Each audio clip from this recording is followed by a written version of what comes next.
I recently did a video on Blue Eye Samurai called How Blue Eye Samurai Writes Women with Depth. I was mainly talking about essentially how the show writes strong female characters, which it has quite a few of. And well, that did quite well. So then I decided, hey, might be onto something here. What if I made this into an extended theory? So this is that video. Stop it. Essentially, what I said in that video wasn't even that complicated. It was actually very, very simple. It's like three things. Actually, when you think about it, writing a strong female character, writing women with depth is not that crazy. I don't know why most modern Hollywood productions, especially, and quite a lot of modern writers seem to struggle with, bridging the gap between writing a female character and writing a great character. Because all it really requires is that you break down exactly what you're trying to do into, its etymology, you break it down into its foundational words, and then you have a place to start from. The first thing, of course, being strength. What does it mean to be strong? Well, of course, there's physical strength. I think the thing that matters the most when writing a character that you want to be seen as strong is that they are inspiring to a great extent. And they might be inspiring because of their physical strength, or they might be inspiring because of their mental strength, And it's inspiring because how did they come to acquire it? What pitfalls did they have to go through? I said when I was talking about Blue Eye Samurai, I said that one of the best parts of the characterization of that character is seeing how she grew from not the scrawniest of little girls, but a little girl regardless, into this warrior capable of taking on multiple trained Japanese men at the same time. You could say about any strong character regardless of their gender. I mean, John Wick is the same. Basically all action heroes, characters are very, very similar in that regard. And so that's one of the key problems with the characters like Captain Marvel or the recent iterations of Harley Quinn. Even though Margot Robbie is doing her best to make that character as charismatic as possible, which of course is them succeeding on a different level, the strength of that character, how inspiring that character is a bit lackluster. Like how many people, man or woman, out there think to themselves, yeah, that time when Harley or Captain Marvel did that particular thing, I found that so inspiring. I want to be like them. What would they do in my situation right now? How could looking at them give me some sort of strength? Those words are words that no one has ever said, because those characters are not strong. They're powerful, of course, especially within their universe. They are superheroes after all, but they're not examples of strength. You're going to be a star of your own show, aren't you? Okay. The next thing is, of course, femininity. Now, I don't care. I actually don't give a shit about gender non-binary, blah, blah, blah. The woman. I'm talking about femininity in the binary sense, in the female-male sense.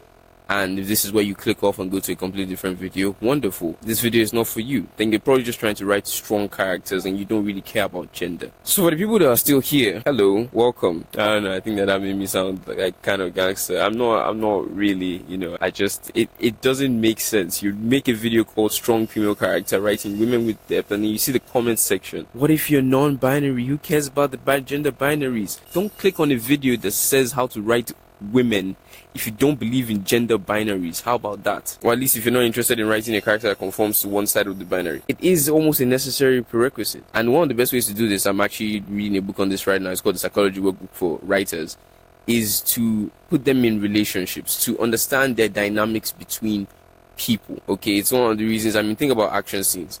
The reason that a lot of female action heroes are sort of laughed at and not really as inspiring as the male heroes, because very often we don't see them come to terms with a powerful opposing physical force.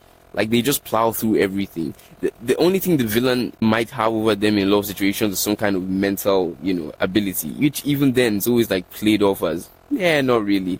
Like the closest I think we've come to a great, and here's the difference in how that plays, properly. On one hand, you have a villain like Silco, who has multiple levels of muscle in a TV show like Arcane. Multiple levels of muscle around him, even though he's not a muscular, fighter person himself. And if Vi, the main character, or one of the main characters, ever got her hands on him, she would end him in a second. She's literally, she could probably crack him quite easily. But they don't play his mental superiority as a joke, and all the resources that he has built up to protect himself as a joke. Contrast that with Black Widow, where it's like, yeah, sure, this villain does have, he does flex his mental superiority every once in a while. He is sort of like, he has this whole thing with the pheromones and, but let's use the pheromone situation. So he knows that he can't be defeated by her because of the pheromones, right? And then she like overrides that in 2 seconds. It's not really a threat to her, through the entire thing. It's like, okay, you're smart, I'm smarter, I break my nose, now I can beat you. It's not again, but it's not even about strength. I'm actually talking about relationships and how they expose the way that people are innately, the innate masculinity or femininity of characters. One of the best examples of this I'm thinking about currently, because I am very aware that people want to like break all gender stereotypes and everything. It does make sense, even though it's funny that they do that and everybody wants to fight for that and activism, and then we live in a world where anime and Asian media is taking over basically everything because they respect gender binaries. It's very, very funny. It's almost like most of the world actually adheres to that, and they like seeing women actually be women and enter female roles in society as mothers, sisters, and the dynamics that go with that. Women are more dominant psychologically, men are more dominant physically, that type of thing. But still, I'll humor the people who are like, yeah, no, but women should be strong too. If you ever watch Full Metal Alchemist, there's this character, her name is Olivia Armstrong, and she's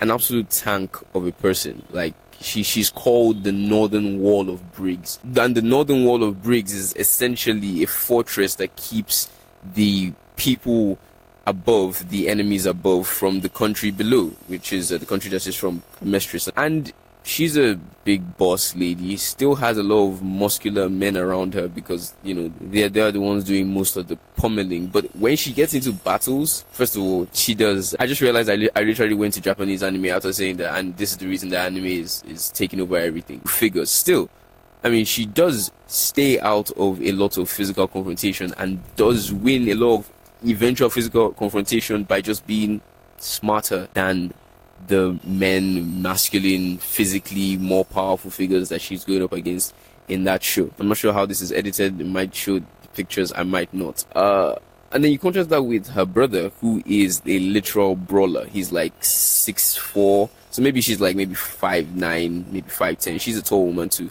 but he's like maybe 6'4", 6'6".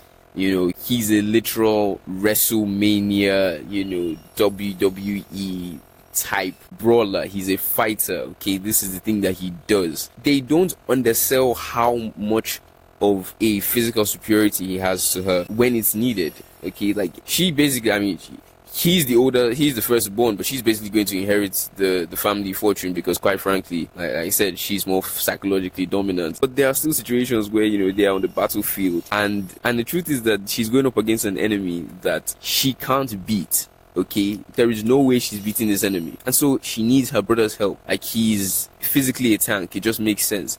And so it's in those moments where it's like, yeah, the Northern Wall of Briggs is a masculinized, tank of a woman, but still, she's a great female character because, like, she has these limits that really make her, putting limits on your characters. They're not the things. Like, why do you think people like it so much when Batman is completely crestfallen by Catwoman?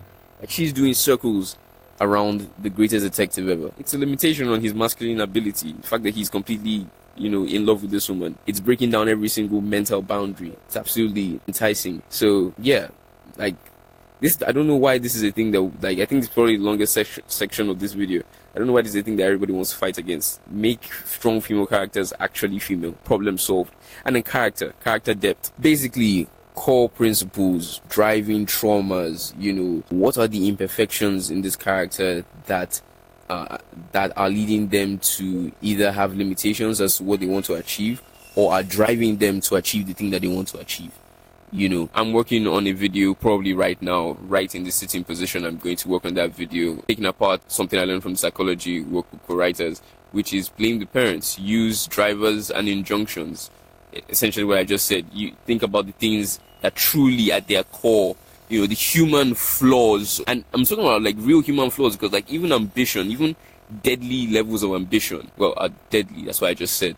they're deadly levels of ambition. So even the almost psychopathic want to take over the world, or maybe even specifically the almost psychopathic world wants to take over the world, and thinking that they don't need anyone and that they will use people in the short term and everything will be fine, it's something that should come with its pros and cons. You know, it's not something that you should just get away with because yes, women, they're going to take over the world and power and everything. Like, it would be nice if we actually had a movie, there's probably some out there, where it's like she achieves everything she wants. I mean, basically, you know, it's very funny. We'll give this to the men anytime. Like, think about a Thanos type character. Like, he sacrifices everything for this psychopathic level of ambition, for this goal that he has, that he thinks is some kind of altruism, and then he sits down alone at the end of the universe. He's given everything, you know. It's because of the core psychological flaw in his character that gives us the depth, you know. All these characters that have clear issues. One of the biggest things I'll never forgive Disney for instance, is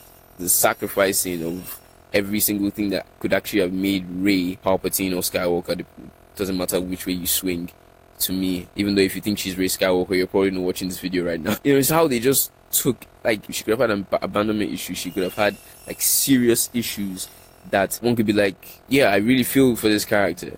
You know, maybe that's what causes her to turn over to the dark side momentarily. Maybe something, you know, something, but nothing ever happens. They do absolutely nothing with that character. There's no ounce of depth. She's just supposed to become this messianic figure because she's so good and powerful, and she's a Palpatine, and oh my god, and nothing ever happens with that character. It's annoying. It's completely annoying. Subscribe if you like this video, and if you learned something, if it taught you something, just break down the thing that you're trying to make, man. That's what it is.